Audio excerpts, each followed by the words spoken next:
Hi friends, എല്ലാവരും സുഖമായിട്ടിരിക്കുന്നല്ലോ അല്ലേ? ഇതാ ഇന്ന് ഞാൻ എത്തിയിട്ടുള്ളത് കുറച്ച് ഞണ്ട് കിട്ടിയിട്ടുണ്ട്. അപ്പം ഈ ഞണ്ട് നമുക്കൊന്ന് എന്താ പറയുക, റോസ്റ്റ് ചെയ്യാം, അല്ലെങ്കിൽ ഞണ്ട് കറി. ഒഴിച്ചു കറിയായിട്ടല്ല, ഒരു പെരളം പരുവത്തിൽ നമുക്ക് ഈ ഞണ്ട് കുക്ക് ചെയ്തെടുക്കാം. അപ്പം ഇതൊന്ന് കഴുകി ക്ലീനാക്കി എടുക്കുക. ഇത് കടയിൽ നിന്ന് മേടിച്ചപ്പം ഇതാ ഒരു കട്ട് ചെയ്ത് തന്നതാണ്. അപ്പോൾ ഇതിനെ ഒന്ന് ക്ലീൻ ചെയ്ത് എടുക്കട്ടെ കേട്ടോ. അപ്പോൾ ഇവിടെ നന്നായിട്ട് കഴുകി എടുത്തിട്ടുണ്ട്. ഇനി ഇതിലേക്ക് ലാസ്റ്റ് നമ്മൾ ഒരു 3-4 വെള്ളത്തിൽ 4-5 പ്രാവശ്യം ഇത് കഴുകിയിട്ടുണ്ട്. നല്ല വൃത്തിക്ക് കഴുകിയെടുത്ത് ഇനി നമുക്ക് ലാസ്റ്റ് ഇപ്പം വിനാഗിരിയും കൂടെ ഒഴിച്ചൊന്ന് കഴുകിയെടുക്കുക. അപ്പോൾ ഇതിനകത്ത് ആ ചെറിയ ഉളുമ്പും കാര്യവും അതും ഇതൊക്കെ എല്ലാം ഇങ്ങ് പോരും. അപ്പോൾ നല്ലതായിട്ട് ക്ലീനായിട്ട് നമുക്ക് കിട്ടും വിനാഗിരി ഒഴിച്ച് കഴുകിക്കഴിഞ്ഞ്. അത് മീൻ കഴുകുകയാണെങ്കിലും ലാസ്റ്റ് നമുക്ക് ഒരല്പം വിനാഗിരി ഒഴിച്ച് കഴുകാമെങ്കിൽ ആ ചോരമയ എല്ലാം പോയി ഉളുമ്പും എല്ലാം മാറിക്കിട്ടും. നല്ലപോലെ കൊണ്ട് കഴുകി വൃത്തിയാക്കി എടുത്താൽ മതി.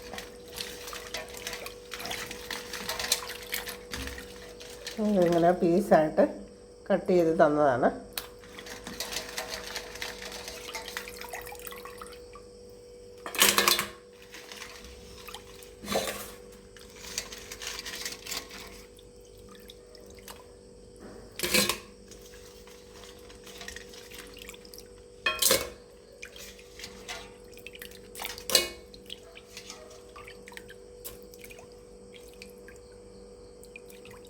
കണ്ട ആ വെള്ളം കണ്ട ലാസ്റ്റ് ആയപ്പോഴത്തേനും ആ വിനാഗിരി ഒഴിച്ച് കഴിഞ്ഞപ്പോൾ നല്ല രീതിക്ക് ക്ലീനായി കിട്ടിയിട്ടുണ്ട്. അപ്പോൾ നമ്മുടെ ഞണ്ട് ഇവിടെ ഈ പാത്രത്തിലെല്ലാം എടുത്ത് വെച്ചിട്ടുണ്ട്. ഇതിലേക്ക് ഒരല്പം മഞ്ഞൾപ്പൊടി, ഇച്ചിരി മുളക് പൊടി, ഉപ്പും ഇട്ടിട്ട് ഇതൊന്ന് വേവിക്കാനായിട്ട് വെക്കാം. പിന്നെ 1 സ്പൂണ് മഞ്ഞൾപ്പൊടി ഇടും, 1 spoon Kashmiri chilli powder, 1/2 spoon ഉപ്പ്. ബാക്കി നമുക്ക് പിന്നീട് ചേർക്കാം. ഇതെല്ലാം കൂടെ ഒന്ന് മിക്സ് ചെയ്തെടുക്കുക.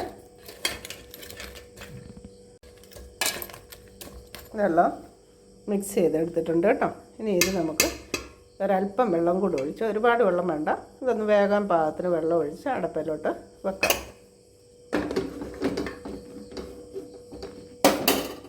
സ്റ്റൗ ഒന്ന് കത്തിച്ച് കൊടുക്കാം. ഇതിലേക്ക് ഒരല്പം വെള്ളം ഒഴിച്ച് കൊടുക്കും. 1 ഗ്ലാസ് വെള്ളം ഒഴിച്ച് കൊടുക്കും.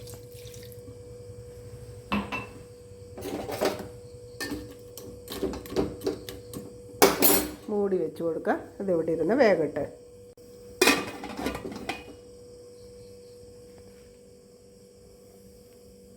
ഇതിവിടെ ഇരുന്ന് വേകുന്ന സമയം കൊണ്ട് നമുക്ക് ഞാനിവിടെ ഒരു 2 വലിയ ഉള്ളി കട്ട് ചെയ്തിട്ടുണ്ട്, ഒരു 4-5 പച്ചമുളക്, ഇതിന് വലിയ എരിയൊന്നുമില്ല കേട്ടോ, ഒരു ചെറിയ ഇഞ്ചിയുടെ കഷ്ണം,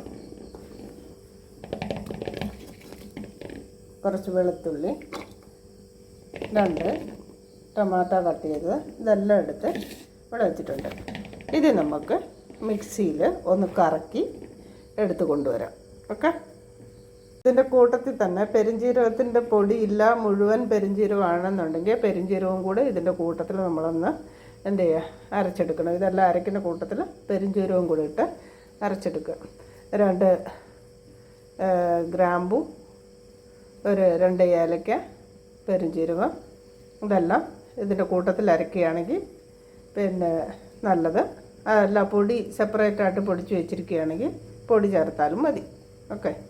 അങ്ങനൊരു ഏലക്ക പൊടിച്ചതില്ലാത്തതുകൊണ്ട് ഞാനൊരു 2 ഏലക്കായും കൂടെ ഇതിൻ്റെ കൂട്ടത്തിലിട്ടു. അതുപോലെ പെരുംജീരകം പൊടിച്ചതില്ല, മുഴുവനത്തെയാണ്. അപ്പോൾ ഞാനൊരു 1 സ്പൂണ് പെരുംജീരകം കൂടെ ഇതിലേക്ക് ഇട്ട് കൊടുക്കുന്നു. ഇതെല്ലാം കൂടെ നന്നായിട്ട് അരച്ചെടുക്കണം. അരയ്ക്കുക എന്ന് പറഞ്ഞാൽ അങ്ങ് പേസ്റ്റ് പരുവത്തിലാകണമെന്നില്ല, എന്നാൽ ചതച്ച ഒരു പരുവമല്ല, ഒരു അരഞ്ഞ ഒരു, ഞാൻ അത് കാണിച്ചു തരാം കേട്ടോ.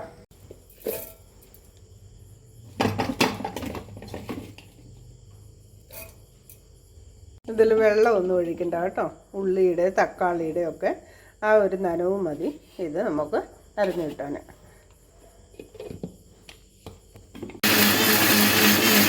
നമ്മുടെ ഞണ്ട് ഇവിടെ വെന്തുകൊണ്ടിരിക്കുകയാണ്. നല്ല ആവി കയറി അത് വേകട്ടെ. ആ നേരം കൊണ്ട് നമ്മളിവിടെ ഞാനൊരു എന്താ പറയുക, ഈ സ്പൂണിന് ഒരു 3 സ്പൂൺ തേങ്ങ ചിരവിയത്, ഒരുപാട് വേണ്ട, ഒരു 3 സ്പൂൺ തേങ്ങ അത് മാത്രമേ എടുത്തിട്ടുള്ളൂ. ഇത് ചെറുതായിട്ടൊന്ന് ബ്രൗൺ നിറമായി ആ നേരം കൊണ്ട് നമ്മൾ ഇതിനൊരു സ്പൂണ് മല്ലിപ്പൊടി എടുത്തിട്ടുണ്ട്, 1/2 സ്പൂണ് മുളക് പൊടി, പിന്നെ 1/2 സ്പൂണ് ചിക്കൻ മസാല എടുത്തിട്ടുണ്ട് കേട്ടോ. ഇതും കൂടെ ഇച്ചിരി ഒരു നുള്ള് ഉലുവാപ്പൊടി, ഇതും കൂടെ നമ്മുടെ ഈ തേങ്ങ ഇതിനകത്തേക്കിട്ട് ചൂട് പിടിപ്പിച്ചെടുക്കുക. കരിഞ്ഞു പോകരുത്, ജസ്റ്റ് ഒന്ന് ചൂടാക്കിയാൽ മതി. ഈ സമയത്ത് നമ്മുടെ ഫ്ലെയിം ഓഫ് ചെയ്ത് കൊടുത്തേക്കാം. ആ ചൂടി കിടന്ന് ഇത് മൂത്ത് വരും.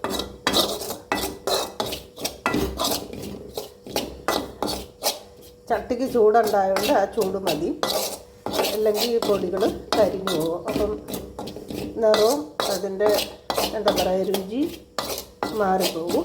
അപ്പോൾ അതുകൊണ്ട് അത് പ്രത്യേകം ശ്രദ്ധിക്കണം. ഇതാറി കഴിയുമ്പോൾ ഇത് നന്നായിട്ട് നമുക്ക് എന്ത് ചെയ്യാം, അരച്ചെടുക്കണം. നല്ല പേസ്റ്റ് പരുവത്തിൽ അരച്ചെടുക്കണം. നേരത്തെ പൊടിച്ച് വെച്ചിരുന്ന ബിരിയാണി കൂട്ടിൻ്റെ ഒരല്പം ഗരം മസാല പൗഡറാണ്. അപ്പോൾ അതുകൂടെ ഞാനിതിലേക്ക് ചേർത്ത് കൊടുക്കുക. ഇത് നേരത്തെ വറുത്ത് പൊടിച്ച് വെച്ചത് കൊണ്ട് ഞാനിത് ചൂടാക്കേണ്ട ആവശ്യമില്ല. അതുകൂടി ഇതിലേക്ക് ഇട്ട് കൊടുക്കുക.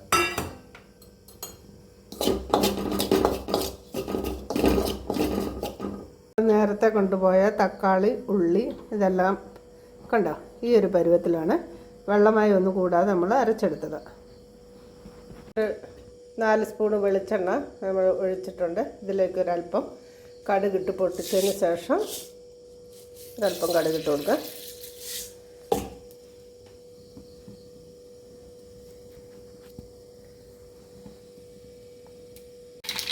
കടുക് പൊട്ടിക്കഴിയുമ്പോൾ ഒരു ചെറിയ മീഡിയം സൈസ് വലിയ ഉള്ളി എടുത്തിട്ടുണ്ട്. ഇത് നമ്മൾ അരിഞ്ഞിതിലേക്ക്. അപ്പം നമ്മുടെ ആ ഉള്ളി ഇവിടെ മരിഞ്ഞ് കിട്ടിയിട്ടുണ്ട്. അത് നമുക്ക് ഇങ്ങോട്ടൊന്ന് കോരി വെക്കാം കേട്ടോ. അപ്പം നമ്മുടെ ഈ കടുക് പൊട്ടിയ ഇതിലേക്ക്, ഈ വെളിച്ചെണ്ണയിലേക്ക് നമ്മൾ ഇവിടെ ചതച്ച് വെച്ചിട്ടുള്ള നമ്മുടെ എന്താ വലിയ ഉള്ളി, തക്കാളി, പച്ചമുളക്, വെളുത്തുള്ളി എല്ലാം കൂടി ഇതിലേക്ക് ഇട്ട് കൊടുക്കുക. ഇത് നല്ല പോലൊക്കെ വഴറ്റി എടുക്കണം.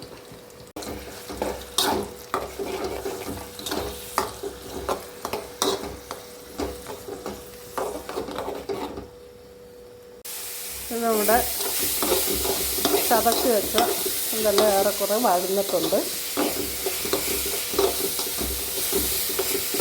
ഇതിലേക്ക് നമ്മൾ അരച്ച് വെച്ചിട്ടുള്ള അരപ്പ് ഇതിലേക്ക് ചേർത്ത് കൊടുക്കുക.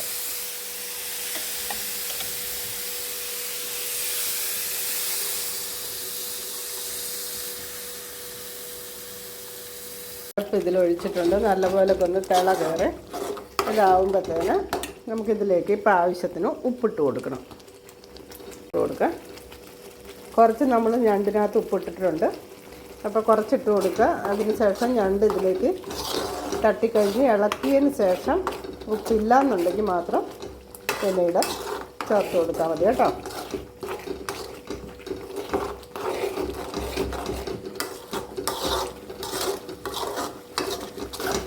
നമ്മൾ ചാറ് കറിയായിട്ടല്ല, ഞണ്ട് റോസ്റ്റ് ആയിട്ടാണ് എടുക്കുന്നത്. അപ്പോൾ അതുകൊണ്ട് ഒരുപാട് വെള്ളം ഒഴിക്കണ്ട. ഞണ്ട് ഇവിടെ നമ്മുടെ ഇവിടെ വെന്തിരിപ്പുണ്ട്.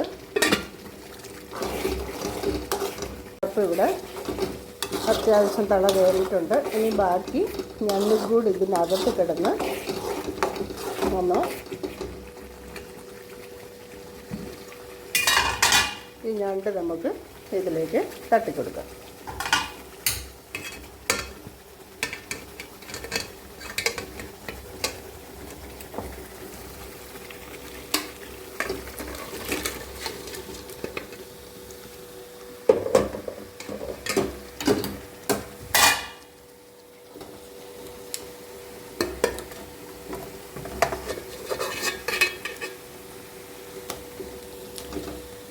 ഈ അരപ്പെല്ലാം ഇതിലൊക്കെ പുരട്ടി നല്ലപോലൊക്കെ മിക്സ് ചെയ്ത് എടുക്കുക.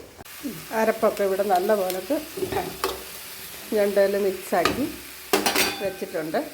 ലോ ഫ്ലെയിമിലേക്ക് ഇട്ടിട്ട് ഒരു 5 മിനിറ്റ് ഒന്ന് മൂടി വെക്കുക. അതിനുശേഷം നമുക്ക് തുറന്ന് ഈ വറുത്ത് വെച്ചിരിക്കുന്ന ഉള്ളിയൊക്കെ അതിൻ്റെ മുകളിലിട്ട് നല്ലപോലെ ഇളക്കി യോജിപ്പിച്ച് നമുക്ക് എടുക്കാം. ഇതിലേക്ക് നമുക്കൊരല്പം കായപ്പൊടിയും കൂടി, ഒരുപാട് വേണ്ട, കുറച്ച് കായപ്പൊടിയും കൂടി ഇട്ട് കൊടുക്കാം. നല്ലപോലെ ഒന്ന് മിക്സ് ചെയ്തെടുക്കുക. അപ്പം നമ്മുടെ ഞണ്ട് റോസ്റ്റ് ഇവിടെ റെഡി ആയിട്ടുണ്ട്. ഇതിലേക്ക് നമ്മൾ വറുത്ത് വെച്ചിട്ടുള്ള ഉള്ളി കുറച്ച് ഇട്ട് കൊടുക്കാം. ബാക്കി സെർവ് ചെയ്യണം. ഇതിലേക്ക് ഇട്ട് കൊടുക്കാം. ഇട്ട് നല്ലപോലെ ഒന്ന് മിക്സ് ചെയ്തെടുക്കാം. അപ്പോൾ കണ്ടല്ലോ എല്ലാവരും, ഞണ്ട് റോസ്റ്റ് എങ്ങനെയാണ് തയ്യാറാക്കിയതെന്ന് എല്ലാവരും കണ്ടുവെന്ന് ഞാൻ കരുതുന്നു. അപ്പം ഇഷ്ടപ്പെട്ടെങ്കിൽ എന്ത് ചെയ്യുക, ലൈക്ക് ചെയ്യുക, ഷെയർ ചെയ്യുക. അതുപോലെ സബ്സ്ക്രൈബ് ചെയ്യാതെ ആരെങ്കിലും നമ്മുടെ ചാനൽ ആദ്യമായിട്ടാണ് കാണുന്നതെങ്കിൽ പ്രിയപ്പെട്ടവർ നമ്മുടെ ചാനൽ സബ്സ്ക്രൈബ് ചെയ്യുക. തൊട്ടടുത്തുള്ള ബെല്ലൈക്കനും കൂടെ ഒന്ന് പ്രസ് ചെയ്തേക്കുക. അപ്പോഴും ഞാനിടുന്ന വീഡിയോസ് അപ്പം നിങ്ങൾക്ക് നോട്ടിഫിക്കേഷൻ കിട്ടുള്ളൂ. അപ്പോൾ ഇതിനി നമുക്ക് പാത്രത്തിലേക്ക് മാറ്റിയെടുക്കാം.